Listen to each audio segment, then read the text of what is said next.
বাবা তুমিও ডাকো এদিকে এদিকে তুমিও ডাকো মেলার মা কই তুই এই ফেলা ওই না ফেলা না ওই না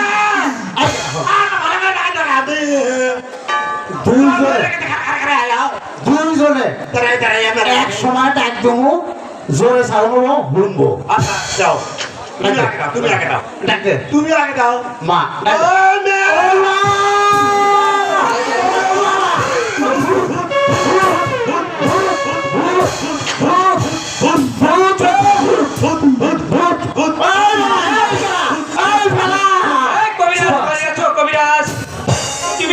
ভূতের কবিরাজ আর তোমার বাড়িতে আমি কিসের ভূতের শব্দ পেলাম কবিরাজ? আমরা একটু মস্কারা করছিলাম।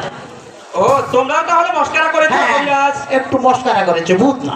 শোনো কবিরাজ, আমি এসেছি তোমার কাছে কি জন্য তা তো তুমি জিজ্ঞেস করলে না কবিরাজ। এই তো এখন জিজ্ঞাসবো আপনি এ সাত সকালে কি জন্য এখানে এসেছেন এইটা এখন শুনি। শোনো কবিরাজ, ওই বাচ্চার মেয়ে মালা নাকি অসুখ করেছে, ওই মালাকে তোমার সুচিকিৎসা করতে হবে। হ্যাঁ করবো,